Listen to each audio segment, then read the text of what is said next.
صدق الله مولانا العظيم فقد قال الله تبارك وتعالى في شان حبيبه إن الله وملائكته يصلون على النبي يا أيها الذين آمنوا صلوا عليه وسلموا تسليما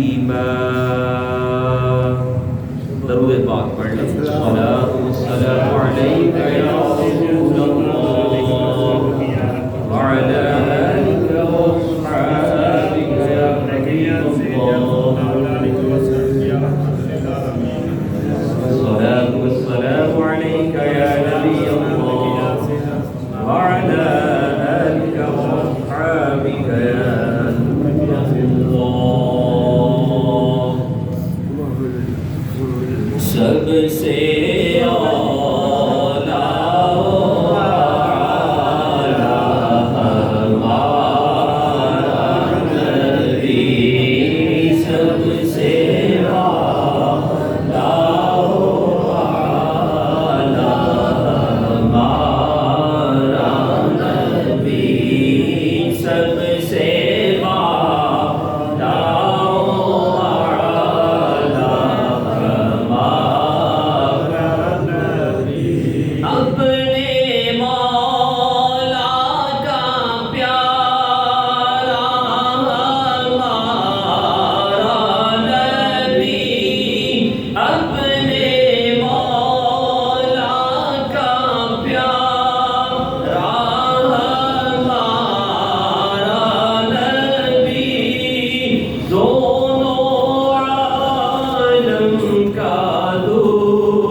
اللہ جل وشرہ جل جلالہ کی حمد و ثنا اس کے پیارے محبوب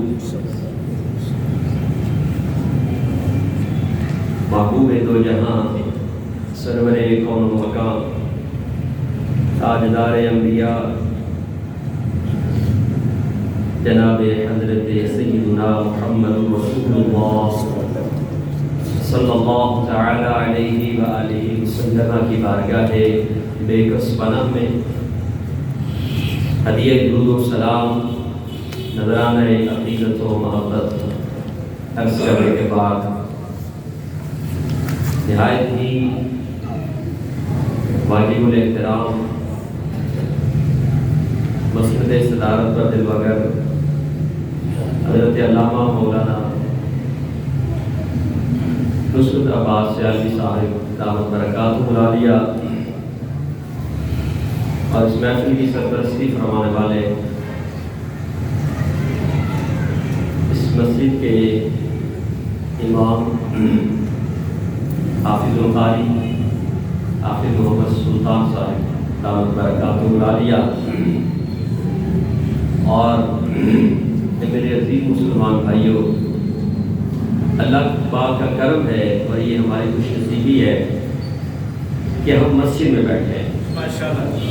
مسجد میں صرف بیٹھ جانا بھی عبادت ہے، ذکر کرنا ایک الگ عبادت ہے، درود پاک پڑھنا، عبادت کرنا، نوافل پڑھنا، نماز پڑھنا، یہ تو عبادات ہیں ہی، لیکن یہ پاک جگہ ہے، یہاں پر صرف بندہ ویسے ہی بیٹھے تو وہ بھی عبادت میں شمار کیا جاتا ہے۔ ہم سب کو معلوم ہے اور جنہیں معلوم نہیں ہے وہ سن لیں، آج کی ہماری یہ محفل بات استاد محترم حضرت قبلہ حافظ سلطان صاحب دامت برکاتہ العالیہ آپ کے عمرہ شریف پر روانگی کے سلسلہ میں انعقاد پذیر ہے۔ اللہ کریم ان کی حاضری مقبول فرمائے اور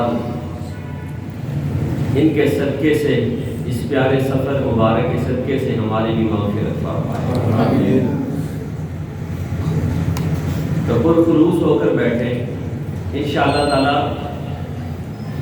جو محبت کے ساتھ بیٹھیں گے وہاں پر نام آپ کا پہنچ جائے گا۔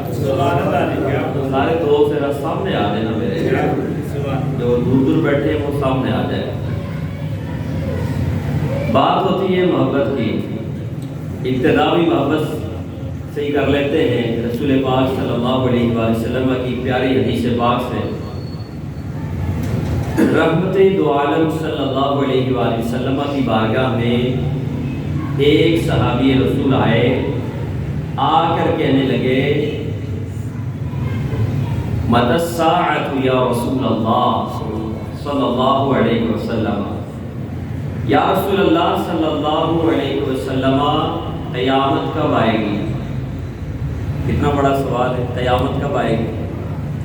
تو پیارے آقا صلی اللہ علیہ وآلہ وسلم نے ارشاد فرمایا ما اعددت لها، سوال پر سوال فرمایا۔ ان کا سوال یہ تھا قیامت کب آئے گی؟ کریم محبوب صلی اللہ علیہ وسلم فرمانے لگے تو نے تیاری کیا کی ہے؟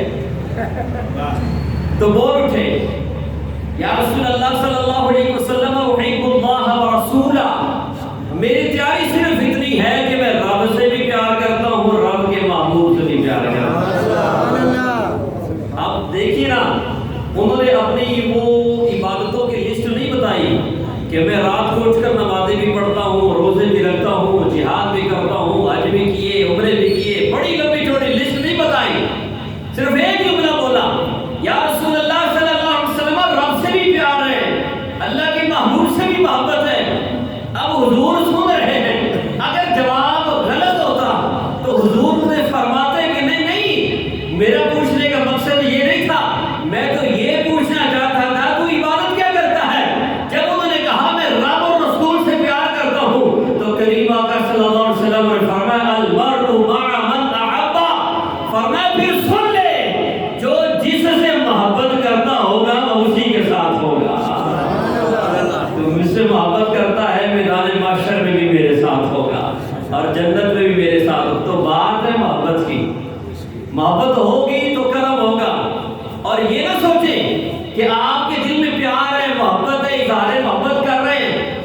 حضور کو خبر نہیں ہے. ایسا ہو ہی نہیں سکتا کہ آپ محبت کا اظہار کریں اور سرکار کو پتہ نہ ہو. یہ تو ممکن نہیں، ایسا ہو ہی نہیں سکتا. جو پیار کرنے والے ہیں وہ جتنے مرضی دور ہوں محبوب دو عالم صلی اللہ علیہ وسلم انہیں جانتے ہیں. آپ کو خبر ہے، حضور کو پتہ ہے کون کس انداز سے کس محبت سے مجھ پر درود پاک پڑھتا ہے یا میرا ذکر کرتا ہے یا اپنی محبتوں کا اظہار کرتا ہے. تو بہرحال میرا تمہید وقت بھی مختصر ہے اور بیان بھی میرا مختصر ہی ہوگا. 8:30 کے قریب انشاءاللہ دعائے خیر کر دیں گے. تو بلا تمہید قرآن کریم فرقان حمید کی آیت مبارکہ تلاوت کی. اللہ نے فرمایا وَلَوْ أَنَّهُمْ إِذْ ظَلَمُوا أَنفُسَهُمْ جَاءُوكَ فَاسْتَغْفَرُوا اللَّهَ وَاسْتَغْفَرَ لَهُمُ الرَّسُولُ لَوَجَدُوا اللَّهَ تَوَّابًا رَحِيمًا. ارشاد فرمایا اگر یہ لوگ اپنی جانوں پر ظلم کر لیں، یعنی کوئی گناہ کر لیں، زیادتی ہو جائے، تو کیا کریں؟ جاؤ کا اے پیارے محبوب تیرے قدموں میں آ جائیں. کیا پیارا انداز ہے رب کا. اگر یہ جانوں پر ظلم کر لیں، گناہ ہو جائے، زیادتی ہو جائے، رب خود فرما رہے ہیں محبوب یہ تیرے قدموں میں آئیں. اور محبوب کے قدموں میں آ کے کرنا کیا ہے؟ فاستغفر اللہ، اللہ کی بارگاہ میں دعائے مغفرت کرنی ہے، یا اللہ معاف فرما دے. آگے فرمایا وَاسْتَغْفَرَ لَهُمُ الرَّسُولُ، یہ دعائیں مغفرت کریں گے اور میرے پیارے محبوب صلی اللہ علیہ وآلہ وسلم بھی ان کے لیے دعائیں مغفرت فرما دے. محبوب بھی فرما دے یا اللہ انہیں معاف فرما دے. تو فرمایا لَوَجَدُوا اللَّهَ تَوَّابًا رَحِيمًا. اگر اس انداز سے میرے پاس آ جائیں، محبوب بھی دعائیں مغفرت فرما دے، فرمایا تو پھر یہ لوگ رب کو بہت توبہ قبول فرمانے والا، رحم کرنے والا پائیں گے. یعنی اس طریقے سے اگر توبہ ہو جائے تو رب اس توبہ کو ضرور قبول فرما لے گا. رب ویسے غفور رحیم نہیں، ویسے بھی غفور رحیم ہے، لیکن انداز بتا دیا، انداز محبت کا ذکر فرما دیا کہ اگر معافی مانگنا چاہتے ہو تو پھر آؤ میرے محبوب کے قدموں میں. اب کچھ لوگوں نے کہا نہیں جی یہ آیت تو اس دور کے لحاظ سے تھی جب حضور ظاہری حیات میں تھے، اب تو سرکار پردہ فرما گئے ہیں، تو اب تو وہاں پر یہ آیت وہاں پر صادق نہیں آئے گی. اپنے اپنے ذہن ہے نا، جو محبت والوں کے پاس بیٹھتا ہے پھر وہ محبت والی باتیں کرتا ہے، سبحان اللہ. اور جو جس طرح کے شخص کے پاس بیٹھتا ہے وہ اسی طرح کی بولی بولتا ہے. تو ہمارا یقین تو یہ ہے، تم نے کہا کہ یہ اس وقت کے بارے میں تھی کہ جب آپ صلی اللہ علیہ وسلم کا ظاہری مثال نہیں ہوا تھا، پردہ حضور نے نہیں فرمایا تھا. ہم نے کہا پہلے ہمارا عقیدہ سن، ہمارا عقیدہ یہ ہے تو زندہ ہے واللہ، تو زندہ ہے واللہ، میرے چشم عالم سے چھپ جانے والے. ہمارا عقیدہ یہ ہے حضور زندہ ہے، اپنی قبر مبارک میں زندہ ہے، اور یہ اپنے پاس سے نہیں کہہ رہا. کریم آقا صلی اللہ علیہ وسلم نے خود ارشاد فرمایا اللہ کے نبی زندہ ہوتے ہیں اور رب انہیں رزق بھی عطا فرماتا ہے. تو یہ فرمانے والے محبوب ہے، یہ فرمانے والے کریم آقا صلی اللہ علیہ وسلم ہیں. فنبی اللہ حی یرزق، اللہ کا نبی زندہ ہوتا ہے، رزق بھی عطا کیا جاتا ہے. جب حضور نے خود اس کی وضاحت فرما دی ہے، پھر کون ہے جو حضور کی حدیث کی مخالفت کرتے ہوئے یہ کہے کہ نعوذ باللہ، یعنی اس طرح کے لفظ بولے جو میں تو اپنی زبان سے بھی نہیں بول سکتا، گھٹیا لفظ بولے. جب سرکار نے وضاحت فرما دی اللہ کا نبی زندہ ہے تو اللہ کی قسم زندہ ہے. اب اس میں دو رائے ہو ہی نہیں سکتی، اس میں مشاورت نہیں ہو سکتی، سوچ و بچار نہیں ہو سکتا. جو سرکار کا فرمان آ گیا تو بس دوڑ لگ گئی ہے. حضور نے فرما دیا اللہ کے نبی زندہ ہے تو سرکار زندہ ہے. تو ہم جاتے ہیں زندہ نبی کے پاس. کہاں جاتے ہیں؟ ماشاءاللہ ماشاءاللہ، اللہ سب کو مسکراتا رکھے. جو عاشقوں کے چہرے ہیں وہ دور سے پتہ چل جاتے ہیں، وہ مسکرا رہے ہوتے ہیں، چہروں میں کھلکھلاہٹ ہوتی ہے، میرے محبوب کا ذکر ہو رہا ہے. یہ بھی دیکھنا چاہیے کہ کرنے والا کون ہے. ماشاءاللہ بڑی بڑی عظیم ہستی مفتیاں یہاں پر جلوہ گر ہیں، مفتی جعفر صاحب ماشاءاللہ بہت بڑی علمی شخصیت ہے، یہاں پر جلوہ گر ہیں، اللہ تعالیٰ میں درازی عمر جو خیر عطا فرمائے. اور علامہ نصرت عباس صاحب آپ کو سنتے رہتے ہیں، آپ سارے احباب میرے سے علم میں بھی زیادہ ہیں اور ماشاءاللہ بہت زبردست مقرر ہے، میں نے ایک دو دفعہ ان کی تقریر سنی ہے، تو اللہ اور ان کے درجات بلند فرمائے. تو یہ نہیں دیکھنا چاہیے کہ بیان کرنے والا کون ہے، بیان کرنے والا چاہے میرے جیسا مسکین کیوں نہ ہو، اور یہ دیکھو بیان ہو کیا رہا ہے، ذکر ہو کن کا رہا ہے. ان کا ذکر ہو رہا ہے جن کے بارے میں رب فرماتا ہے لولاک لما خلقت الخلق، اے محبوب اگر آپ نہ ہوتے تو میں مخلوق کو پیدا ہی نہ کرتا. ان کا ذکر ہے انی خلقت الخلق لأعرفهم منزلتک وکرامتک عندی. اللہ نے فرمایا سن لے، میں نے یہ مخلوق پیدا فرمائی ہے، وجہ کیا ہے؟ لأعرفهم منزلتک وکرامتک عندی، میں انہیں دکھانا چاہتا ہوں میرے محبوب کی شان کیا ہے. حضور جو وجہ تخلیق کائنات ہے ان کا ذکر سننے کے لیے ہم آئے ہیں. اللہ تعالیٰ ایسے ہی آپ کے چہروں کو مسکراتا رکھے اور کھلکھلاتا رکھے، اور جو محبوب کی محبت میں بیٹھے ہیں وہ چہرے کھلے ہوئے لے کر ہی بیٹھتے ہیں. اللہ تعالیٰ ہماری یہ محبت قبول فرمائے. تو انداز یہ بتا دیا کہ محبوب کے قدموں میں جاؤ، حضور بھی دعائیں مغفرت فرما دیں تو پھر خیر ہے، پھر ستے ہی خیر آنے، پھر ٹینشن والی گل کوئی نہیں. اب جو یہ اعتراض کرتے نہیں جی یہ تو اس ٹائم یہ گلاں نے، یہ بات کی گل نہیں. کریم محبوب صلی اللہ علیہ وسلم نے ظاہری پردہ فرما لیا. کریم محبوب صلی اللہ علیہ وآلہ وسلم کے وصال ظاہری کے بعد ایک دیہاتی آیا، انہوں نے یہ آیت سنی تھی وَلَوْ أَنَّهُمْ إِذْ ظَلَمُوا أَنفُسَهُمْ جَاءُوكَ. جب یہ آیت سنی نا بڑا خوش ہو گیا، کہا لو جی ہن تے ٹینشن میری مک گئی، رب کا فرمان سن لیا، اگر زیادتی ہو گئی تو آؤ محبوب کے قدموں میں. خوش ہو گیا. اب وہاں سے چلا اپنے گاؤں سے، جب پہنچا نا مدینہ پاک کی وادیوں میں تو کانوں میں آواز پڑی حضور تو پردہ فرما گئے ہیں، سرکار کا تو وصال ہو گیا. بڑا وہ خوش ہو کر آیا تھا کہ اب بہانہ مل گیا ہے، حضور کے قدموں میں آؤں گا مغفرت ہو جائے گی. اب جب یہ بات سنی نا تو پریشان ہو گیا، آپ دیدہ ہو گیا، زاروں کی طرح رونے لگا اور روتا روتا حضور صلی اللہ علیہ وسلم کی قبر منور پر آ گیا. اور حدیث کے لفظ کیا ہے وَحَثَا عَلَى رَأْسِهِ مِن تُرَابِهِ، کریم محبوب صلی اللہ علیہ وسلم کی قبر مبارک کے اوپر خود کو گرایا، مٹی اٹھا کر سر میں ڈالنے لگا. یہ انداز تھا اس کی محبت کا کہ حضور اب میں آ گیا ہوں، اب یہاں سے فیض نہیں ملے گا تو کہاں جاؤں گا. خود کو گرا دیا، مٹی اٹھا کر سر میں ڈالنے لگا اور حضور کی بارگاہ میں کہنے لگا یا رسول اللہ صلی اللہ علیہ وسلم، جو رب نے نازل فرمایا ہم نے سن لیا، اس میں یہ آیت بھی موجود ہے اے لوگوں جانوں پر ظلم کر لو تو میرے محبوب کے قدموں میں آ جاؤ. یا رسول اللہ میں تو آ گیا ہوں، بڑی آس امید لے کر آ گیا ہوں. حضور قد ظلمت نفسی، قد ظلمت نفسی، آقا اپنی جانوں پر ظلم کر لیا ہے. یا رسول اللہ بڑا گنہگار ہوں، مہربانی فرما دے. فرمایا راوی کہتے ہیں جب وہ رو رہا تھا زاروں کی طرح مٹی اٹھا اٹھا کر سر میں ڈال رہا تھا، کریم آقا صلی اللہ علیہ وسلم کی قبر منور سے آواز آتی ہے فَنُودِيَ مِن قَبْرِهِ قَدْ غُفِرَ لَكَ. آواز آئی اے آنے والے محبتیں لے کر آئے ہو اور جن کی بارگاہ میں آئے ہو وہاں سے کوئی خالی ہاتھ لوٹتا ہی نہیں ہے.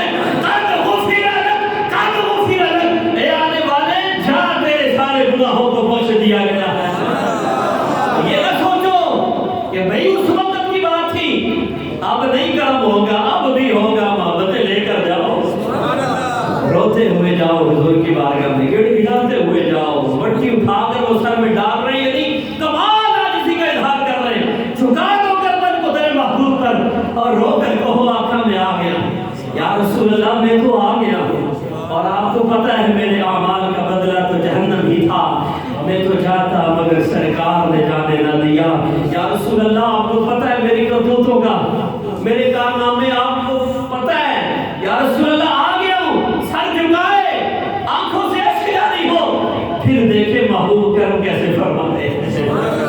آج بھی سرکار کرم فرماتے ہیں اپنے محبت والوں پر. بس محبت ہونی چاہیے دل میں، محبت نہ ہو تو پھر کوئی نہیں، کوئی فائدہ نہیں. آج بھی بہت سارے پاک جاتے ہیں، عمرہ ادا کر لیا واپسی آ جاتے ہیں، حضور کے مدینہ پاک کے لیے جاتے ہیں۔ کریم آقا صلی اللہ علیہ وسلم کی حدیث پاک پڑھ رہا تھا اور جب پڑھی تو میری آنکھوں میں آنسو آ گئے۔ کریم آقا صلی اللہ علیہ وسلم نے فرمایا جو عمرہ کے لیے آئے مکہ پاک میں اور میرے روزہ پر نہ آئے، سرکار نے فرمایا اس نے میرے سے بے وفائی کی ہے۔ کیا لفظ حضور نے بولے، فرمایا اس نے میرے سے بے وفائی کی ہے۔ آج لوگ جاتے ہیں، لوگ جی وہاں جا کر کیا ملے گا، بس عمرہ کر لیا، عمرہ کی ادائیگی تو مکہ پاک میں ہونی ہے تو ثواب مل گیا، اب مدینہ جانے کی کیا ضرورت ہے؟ مدینہ جانے کی ضرورت ہر شخص کو ہے، اس لیے کہ میرے محبوب صلی اللہ علیہ وسلم نے فرمایا من زار قبری وجبت لہ شفاعتی، فرمایا جس نے میری قبر منور کا دیدار کر لیا میں محمد اس کی شفاعت کروں گا۔ بہت خوش نصیبی ہے۔ کریم آقا صلی اللہ علیہ وسلم کے در پہ پہنچ جانا یہ کوئی معمولی بات ہے؟ تیری معراج کے تو جانے کہاں تک پہنچا اور میری معراج کے میں تیرے قدم تک پہنچا۔ ہماری تو یہی معراج ہے، حضور کے قدموں تک پہنچ جائے، اور یہ کوئی معمولی بارگاہ ہے، یہ کوئی چھوٹی بارگاہ ہے؟ کائنات کی سب سے عظیم درگاہ، رب کے محبوب کی درگاہ، وہ درگاہ جہاں سے کوئی خالی ہاتھ لوٹا ہی نہیں، جس نے آ کر جو مانگا محبوب نے عطا فرما دیا۔ اور دیکھیے اب تو نزول قرآن کا زمانہ نہیں ہے نا، یہ اس دور کی بات ہے جب قرآن پاک نازل ہو رہا تھا۔ جب کوئی بات ہو جاتی، کسی سے غلطی ہو جاتی، قرآن نازل ہو جاتا، اگر کوئی بے ادبی کرتا تو رب قرآن نازل فرما دیتا۔ اب تو ایسا نہیں ہے، نزول قرآن کا زمانہ ختم نبوت پوری ہو گئی، اب کوئی نبی نہیں آئے گا، اب کوئی آسمان سے کوئی صحیفہ نہیں اترے گا، لیکن اس دور میں ذرا جاؤ نا اور دیکھو کیا وہ پیارا دور تھا۔ محبوب کی بارگاہ میں جا رہے ہو، یقین جانو زندگی کی سب سے بڑی خوش قسمتی ہے۔ کہاں پر پہنچ رہے ہو تم، کہاں جا رہے ہو؟ اللہ اکبر، اس دور میں جاؤ۔ اب تھوڑا سا آپ کو تصور میں لے جاتا ہوں، ذرا تصور میں چلے جائیں۔ کریم آقا صلی اللہ علیہ وسلم کی درگاہ، آپ صلی اللہ علیہ وسلم صحابہ کرام علیہ رضوان کے درمیان جلوہ گر ہے، صحابہ بیٹھے ہوئے اور حضور باتیں فرما رہے ہیں، حدیثیں بیان فرما رہے ہیں، صحابہ سن رہے ہیں، اور ان میں وہاں پر عرب میں بہت سارے دشمنان رسول بھی تھے جو بس